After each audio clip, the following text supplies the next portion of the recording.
This is Edwin Braun of Cebas Visual Technology. I'm happy to have Ivan Prvulj with me, and he is working at ScanlineVFX. And I say, just give a little bit of an introduction of yourself. Hi, Edwin. Yes, my name is Ivan Prvulj, and I'm an effects lead artist working at ScanlineVFX. I've been at Scanline for 6 years now, and prior to coming to Scanline, I worked in Japan for 10 years. I was there. Okay, and you're in Vancouver, based in Vancouver, Canada. Yes, that's correct. Yeah. I'm Okay. living and working in Vancouver. Okay, so how do you like Vancouver? It's great. I love it. It's a really, really beautiful place. It's a modern city, and also there's a lot of nature, and it's a really nice place to be and work. And you arrived there right when you started at Scanline, so you're about 6 years in Vancouver now? Yes, that's correct. I've been here for 6 years now. Yeah, it's great. It's been a really... So how did you end up in the visual effects industry? What's your background? How did it start? And yeah, tell us a little bit about it. Okay, yeah, so basically I majored in illustration and with animation, and it was at the time it was more 2D, but I transitioned back in 2006, 2007 into 3D, and that was in Japan. I started off as a CG generalist, and I worked mainly on TV commercials. After a while, I kind of switched and started to do more movies with TV commercials still, because of the industry in Japan. And I just kind of really, really enjoyed effects and started to specialize more in effects. Yeah. Before we go to the 3D stuff, I'm interested in your 2D work. So what kind of work did you do, or did you do the flipbook animation stuff, or just still images or fine art, or what kind of stuff did you do? Yeah, so my main thing was illustration, and I did a lot of illustration for books. So I can show some of the stuff that I did, some of the illustration work. So, it's kind of following a narrative and creating images or illustration work for the narrative, for the story, for example. Okay. And when we talk about this kind of work, it really means pen and paper. So you had a pen in your hand and... Yeah. So paper. It was wow. Very traditional kind of, a lot of pencil drawing, ink, paint as well. And also for the animation part, I did do 2D animations, so I did actually draw by hand. And then also scanning it at the time, and then I would use After Effects or actually I used After Effects, and at the time used Flash as well. Okay, wow. So you did real cell animation, as they call it back then in the old times, really drawing keyframes and the in-betweens as well? Right. Wow. So that's interesting. So did that help in any way for your 3D work, or? Yeah, I believe so. I mean, even today I still do a lot of drawing when I have the time. Since becoming a lead, I have a little bit less time, but I still try to do stuff at home, kind of like a hobby at this point. But I think it really helps, keeps your eyes sharp. Also, I think what I find in my drawings, it has a lot of detail, so it also there's a lot of patience that is involved there, and I think that's something that I can learn and get from drawing as well. Yeah. And also just with illustration, the type of illustration that I did was that I had to always follow a narrative, a story, and I think that kind of also helps with the work that I do. Yeah. And it's just being visually literate, I think. Yeah. Yeah. So you said you were in Japan for some time doing this kind of work, right?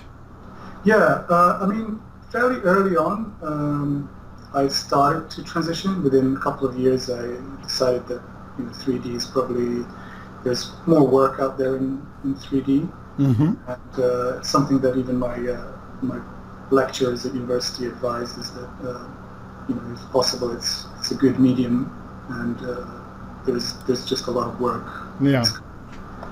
And actually, there's a little story there. I was doing music videos at the time, and basically, I was actually doing it with my wife, partnering and doing things together. And we were doing really good, and we did a couple of nice videos for some local bands, and we were living in Nagoya at the time. And we were about to do a third video, and we lost kind of a pitch to some guys who could use 3D.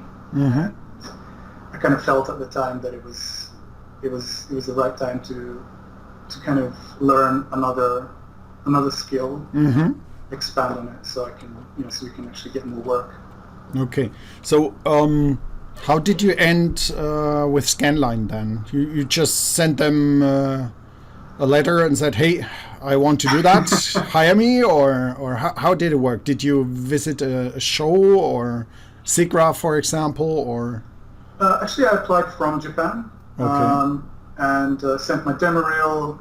At the time, I think it was Danny. She had a look, and I think VFX supervisor Mason. Not sorry, Musen. They had a look, and I think they kind of decided to have an interview. But prior to sending the demo reel, I already started to specialize in effects by then. So I would say like the first 4 or 5 years I was a generalist, but in the last 2-3 years in Japan, I started to really specialize more in effects. And so, I just, to be honest at the time, and now I also believe that Scanline did the best effects work. Yeah. And I just really wanted to work for Scanline because I just want to work on the best effects. And, that's great that it worked out for you. Yeah. It also speaks for your demo reel. Do you think your demo reel helped a lot, or? Yeah, I believe it shows kind of the body of work that I was doing. I think some of the films at the time as well in Japan, the quality was really good, and I worked on Captain Harlock in Japan, and I think it was a full CG film. There was a lot of effects. I used thinkingParticles there as well, and also fume effects and things like that.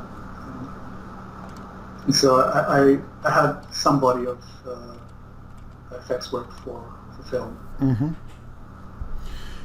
Okay, so let's talk about our tool a little bit and the stuff you did with it and the movies you worked on. I'm pretty sure everyone is interested in that, to hear stories about how 3D Studio Max can be actually used in Hollywood blockbuster movies. So what comes to my mind is an obvious one that was recently the Captain Marvel thing. So you did some shots there, or helped on several shots there. Can you tell us something about what you did and how you approached it and what you could do and solve? Sure. Yeah, so for Captain Marvel, I was a lead effects artist, so I was leading a team, and also I did shots as well myself. I was involved with the shot work. I also dev'd some effects and worked on finding the effects with a really great team of effects artists. And so the sequences that we had a few very exciting sequences where actually Captain Marvel, Carol, the character in the film, she shoots a tesseract, which she was carrying on her ship, and that kind of energy explosion is what kind of triggers her becoming Captain Marvel. So this blue energy tesseract that actually envelops and wraps around her and goes into and gives it pass. So we're responsible for creating that effect and that sequence, the crash landing sequence, and also some dogfight sequence when she's trying to escape. And so a little bit about how it was done. We had a look dev complete, Cameron Thomas, who kind of came up with some of the visual language and like stills concepts of what this should look like, and then So for, let's say, for example, the shot where you kind of see her from the back and she's being wrapped by this blue energy. Yeah. So for that, then once he created the concepts, then in effects we would go and create the actual simulations and use that as a guide to create really kind of cool blue energy effects, and also the way that blue energy, interacts with the ground and kicks up other things. So when you work on such a scene, how does it start? So where do you get the models? Do you create them? Do you get them from the production studio, or how does it work? Where do you get your assets? Or do you just go online and grab some assets and there we go, we have a Hollywood movie? Or how does it usually work? Right. Yeah, we have our own asset team, our own modeling team who developed these, and they worked on it. And so then as they develop it, then that would go through look dev, who would kind of also add textures and shaders. So for that scene, Scanline modeled the ship, for example, that crashed down. Yes. Okay. The Aces ship. Okay, that's cool. So you have everything under control, because some of the workflows are connected with other studios. You get assets, they work with different tools, they have different timings, different naming conventions, and I can imagine that gets messy very, very fast. Well, yes, there's times when we share things. But in this case, we did develop the ship. So you had full control over your scene, what was modeled, materials, rendering pipeline, everything. Right. Correct. And it's always such a big teamwork. So as a FX lead, I always like to kind of keep a very kind of a good relationship and really work together with the other departments. I think it's very important. Yeah. So do you remember what kind of thinking particles effects you did there for the crash landing, for the energy effect? So for the crash landing, we had the artist working on, let's say, the tree destruction. So when the Aces crashes through the trees, and then so some of that was done in TP, especially all the breaking for the trees and the snapping of the branches. And then also, as it hits the water, that was flow line, really beautiful sims. And then as the ship starts to kind of break and fall apart, that's also done in TP. And I was responsible for once it starts plowing through the sand and comes to a stop. So all the sand stuff I actually ended up doing in TP. Oh, cool. Yeah. So was that extremely difficult or just challenging? And it was a challenge for sure. It was hard work, but I think everyone was happy with the results. So it was a really great experience, and it was just I think with TP it's so powerful, and there was the way it's also integrated with our pipeline. I was able to kind of really send a lot of versions, a lot of iterations, and also just sim a lot of particles. So something like around 150 million particles. Oh wow! I've never heard that. Really? Yeah. You managed to do that. One sim, of course. So the sim was kind of separated into sections where we kind of I would identify based on distance. As the Aces kind of the ship, it comes closer to camera where we need more detail. And then, as it gets further away from camera, we can kind of reduce some of that as well. But, it really was, it was fun. Do you remember how long it roughly took to have this crash sequence done with the energy effect? Do you remember? It's a good question. I remember about 3 to 4 months. Okay. But we were working on this, Yeah, think Yeah. something. Okay. That's interesting. And the effect in the final outcome in the movie is amazing. It's really beautiful. Oh, thank you. It's just Yeah. amazing. And that brings me back to can you actually still watch movies and see them as movies, or do you just watch for hints? How did they do that? And how was the lighting? How was the rigid body dynamics? Or can you just sit in a cinema and enjoy the movie? Yeah, sure. I can. Yeah, I mean, yeah. I enjoy watching. I enjoy watching, and I do like going to see movies that are done by other companies as well, and you can just kind of appreciate all the hard work that people Yeah. put in. And, I really Yeah, think it's great. I find myself very often looking at flaws or looking at how they do CG, or where things don't match up, or where it just looks ridiculous or weightless. You know all these issues that can appear in visual effects or in movie production. So yeah, I find myself very often going into a movie and then just looking at the effects and seeing, that was cool. That could have been done better, and so. Okay, so let's talk about some other things. So the Marvel stuff is amazing. Anything else you want to mention that was a real challenge and you enjoyed doing?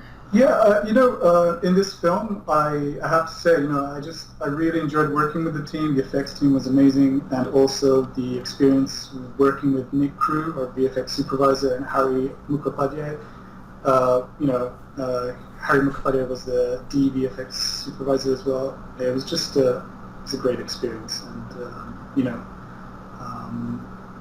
I think some very kind of iconic looking images, and I hope the audience enjoyed our work as well. Yeah. So you worked on, because Scanline is doing a lot of amazing visual effects in the industry. You worked on many other blockbuster movies as well, right? Sorry. Yes, that's correct. I worked on some very nice films prior to Captain Marvel, Ant-Man and the Wasp, Guardians of the Galaxy 2, Independence Day, Resurgence, Fast and Furious, and quite a few movies. Okay, that's cool. So 6 years that I've been.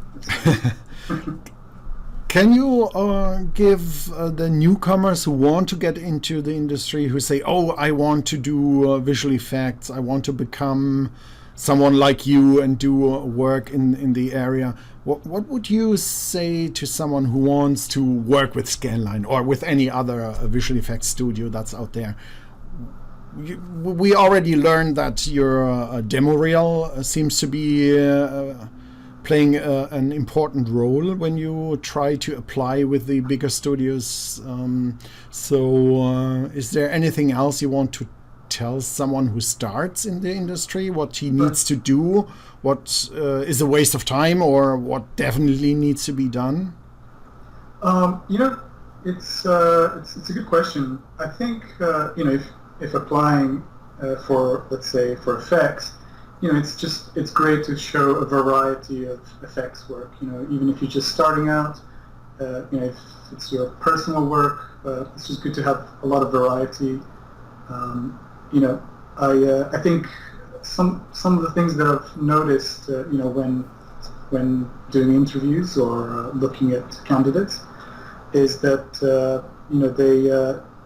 they seem to there's often, maybe in 3ds Max as well, there's not so much source for learning. There is a lot of good tutorials, of course, but let's say for thinkingParticles, there's and then what I have noticed sometimes is that the candidates, they'll have similar types of work. If they're coming from if they've done the same tutorial, you'll notice some things that I've kind of seen before.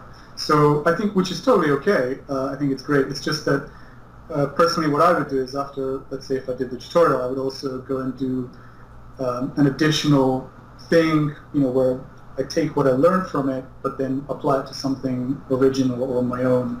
Maybe I create my own asset, or and then that just kind of shows that it wasn't just you followed certain steps, but you did follow the steps, but then you also took the initiative to go and create something. Yeah, I totally get that, and that makes sense to me.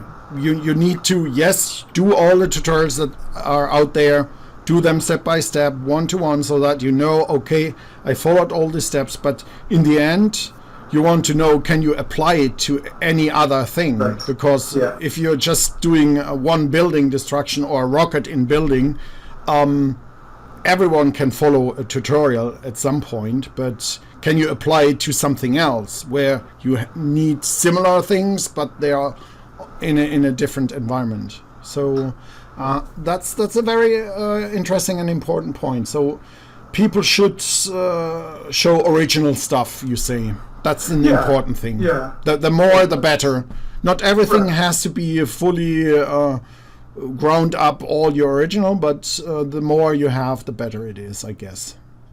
Yeah, I believe so. That's my kind of personal take on and also, passion, again, very, very important, and being able to work in a team, just some of those things. Yeah. They're an important part of working. So what is your specialty, or don't you have a specialty at all? So what do you like doing most? What do you prefer? Fluid simulations, rigid body dynamics, kinematics, so robots, or what is it? I think I would like to think that I'm a all-round kind of, I can do all the types of effects that I'm given. I don't necessarily have a preference. I have had a lot of experience doing rigid body, like heavy destruction work on San Andreas, Independence Day, and Guardians of the Galaxy as well. And I guess we have a lot of that type of work as well at Scanline. But at the same time, I will do. I really enjoyed making some of the blue energy, plasma type effects as well, which has this kind of fluid feel and, it just looks very beautiful. But also at the same time, I will do, all other types of work as well. If I have to do sparks, you have to do sparks or any type of effect really. I enjoy effects. So when you do visual effects, how much or how important is the procedural part? Because with our product thinkingParticles, we always pride ourselves on being fully procedural, fully simulation tools, and everything we do is always a full simulation, so you can interact and adjust everything at any time. That's our approach to visual effects. Some do not really like that full procedural, full simulation approach. And so what is your view? Is it important to have this fully procedural approach so that you can create variations and just modify some rules and your setup will still work? Right, yeah. I mean, it is important, and it's great that thinkingParticles is procedural. It also sometimes depends on the shot and type of complexity of the shot and the requirement. Sometimes certain things. Let's say if there's 50 shots of very similar things, then those things can be. That's great when you set up procedurally and you run the systems. Some shots, like for example the blue energy shot where we were talking about earlier, a lot of that kind of stuff had to be custom made, and it's very specifically, there's areas where it kind of wraps around the hand or wraps around the body. All those things, really required very specific choreography and, type of wrapping, and sometimes we'd have to animate certain certain things, and I guess what I'm trying to say is that we try to be as procedural as possible, but if at some point we have to hand animate something, or we have to take that give that extra bit of attention, then for sure that's what would happen. Okay, so you still use keyframes, at least some keyframes.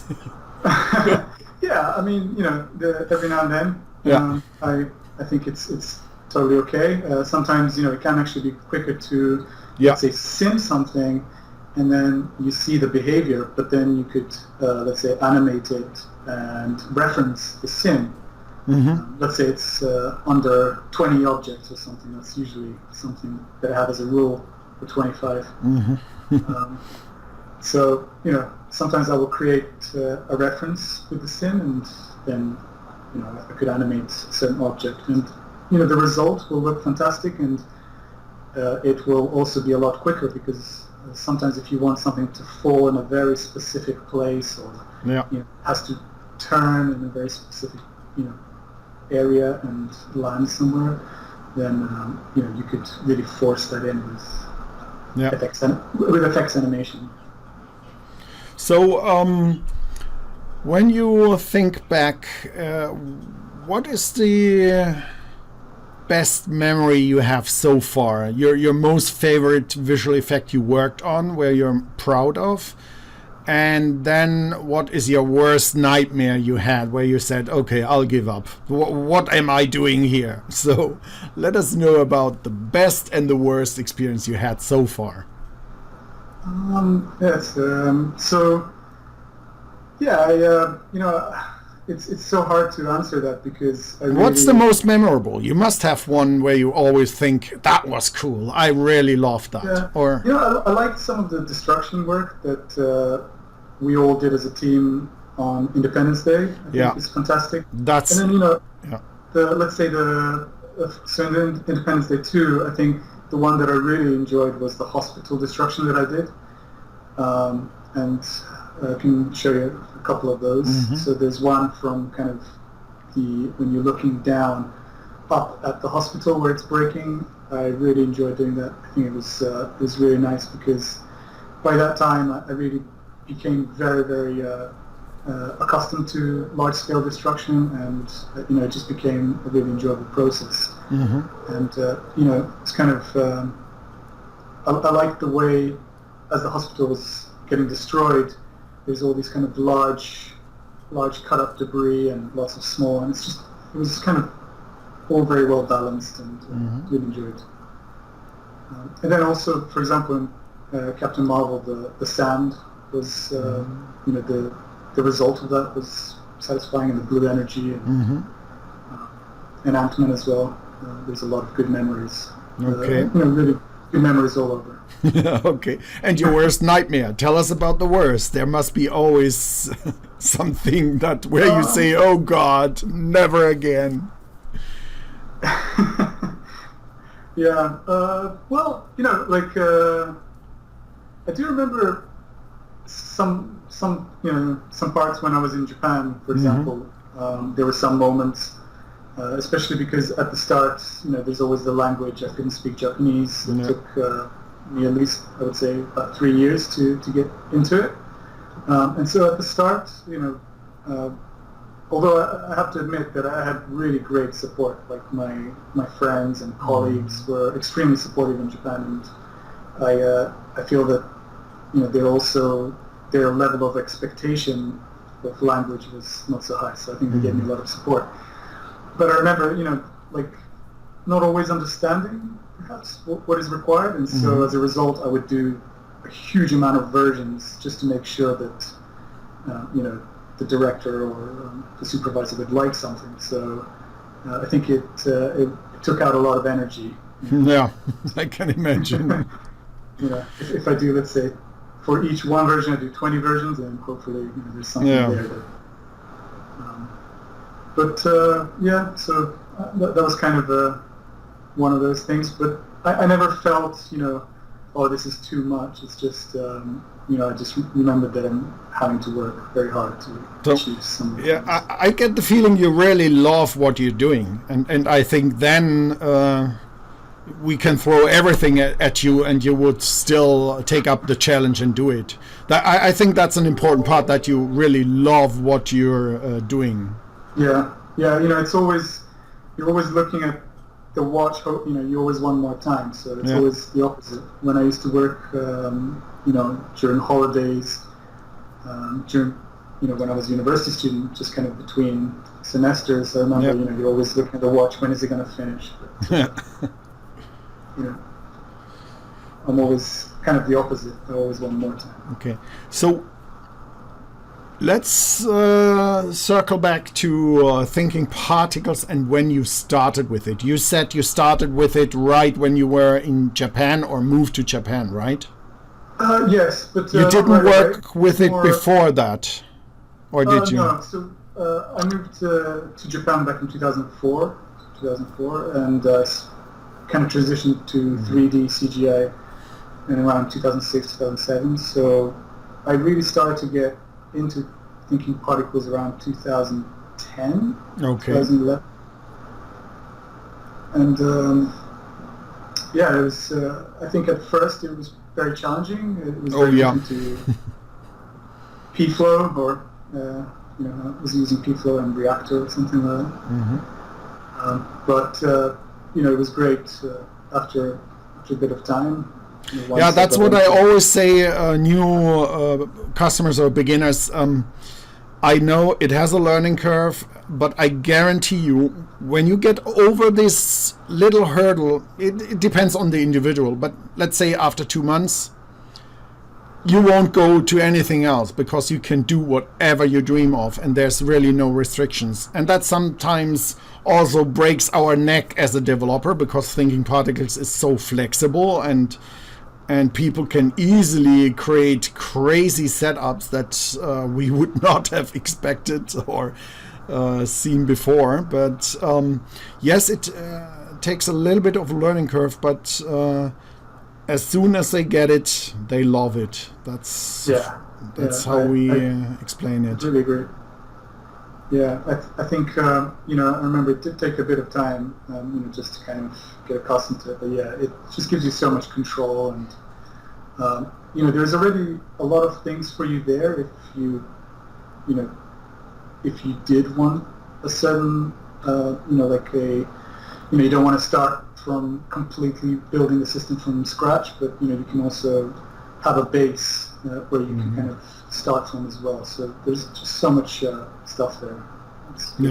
And I guess you also use a lot of our black box system or TD setups we have there, where you create your basic rules and then you build on them, and you build over time your pool of black boxes that you can just throw in and use as a starting point. I guess you have a lot of them right now. Yeah, for sure. Over the years, they just keep expanding, and I will definitely have things that I use and I save out as a black box, and then I might even recycle it, because you can save the black box and you can bring it back into a different TP, and you can extract the groups, and it already gives you you don't have to rebuild each time. And so definitely over the years I've built up a lot of different things, jointing systems and different type of conditions. And so let's talk a little bit about the industry itself. How do you see the future of visual effects? Where does it go to? What do you think visual effects would look like in, let's say, 4 years or 5? In 4 or 5 years? It's a good question. Do you think you will still have a job, or will just the software do your job? AI is getting better at so many things. So maybe at some point you just have to tell the system, hey, create me a crash sequence of Captain Marvel and a blue energy ball, and it does it. I still feel, I could be wrong, but I feel that 4 years is still not such a long time away. Yeah. So, yes, I do hope that, I believe that things will still be there. I also don't think that AI will take away jobs in that industry. It will make it easier to create visual effects. I'm pretty sure of that. But still, doing the visual effects, I guess, will for a long time will still need talent and humans to actually do the visual effects. Yes, right. It will help you in isolating things or simulating and all this. We are already starting adding AI functionality in some of our software. So yes, it helps to speed up things, but the actual visual effect work needs still to be done by humans. Yeah, for sure. Yeah, I agree. I think, it will aid and help and improve things, but perhaps not replace. Yeah. So, I think you still need some kind of talent. I cannot imagine that visual effects, at least in that area you are working in, will be able to be done by just a normal person. So you need some talent, or however you want to call it, motivation, dedication, to do this kind of visual effects.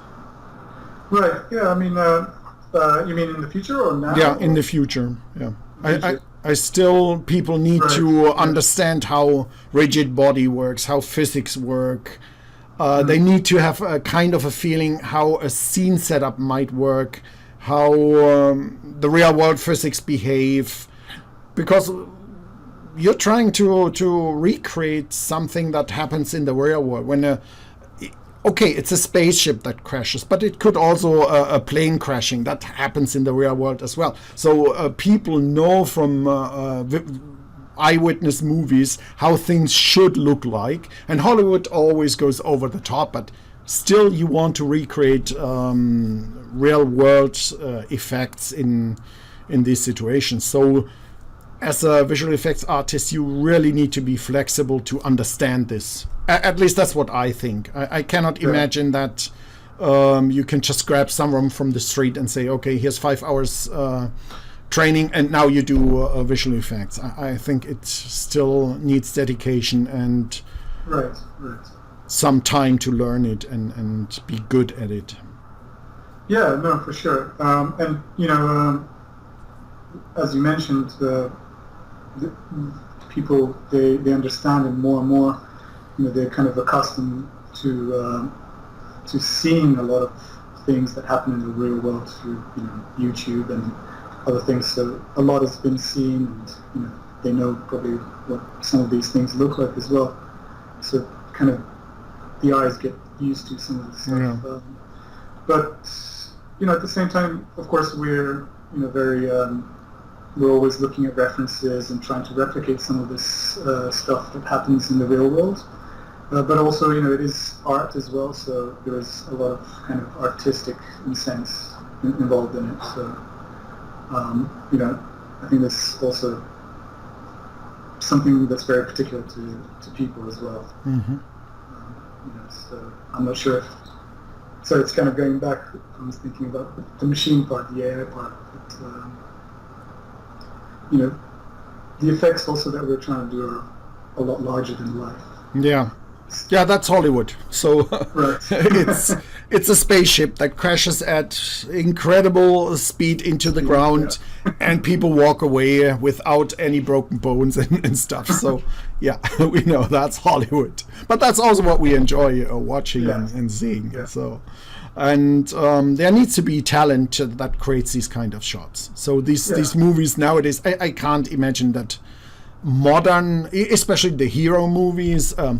They won't work without visual effects. I don't think that you can do these kind of movies without visual effects. Right. Yeah. It's especially like ships crashing. Yeah. Buildings flying up into the sky.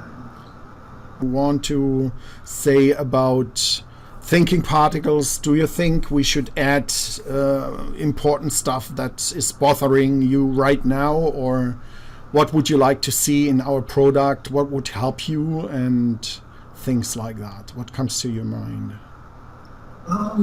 So I think it's a fantastic software, a plugin, thinkingParticles.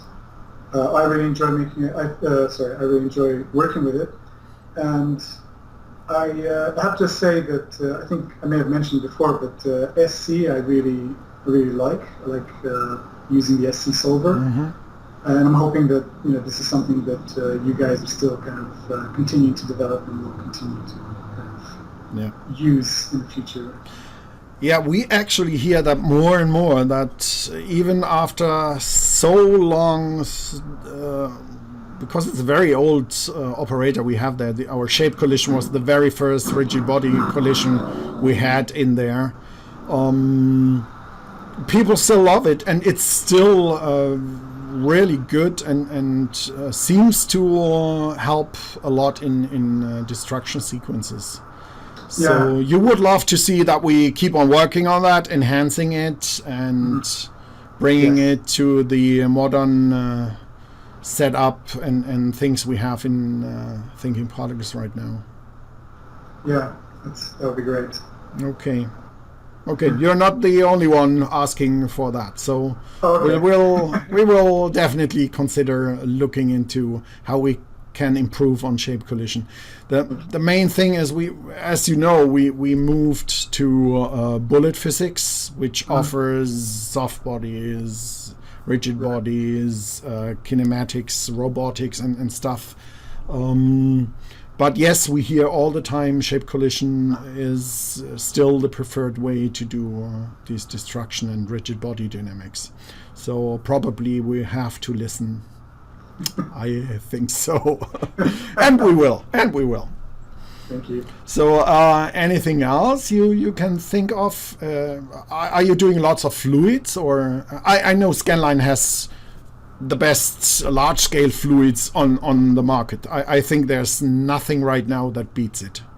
Yeah. So on the fluid side, Scanline is pretty well covered. But still, with TP fluids, we still have a different market than these large-scale stuff. There's still these smaller-scale fluid things where you have blood splatter and paint and all this kind of effects you can do with it. But you never did use it in your work?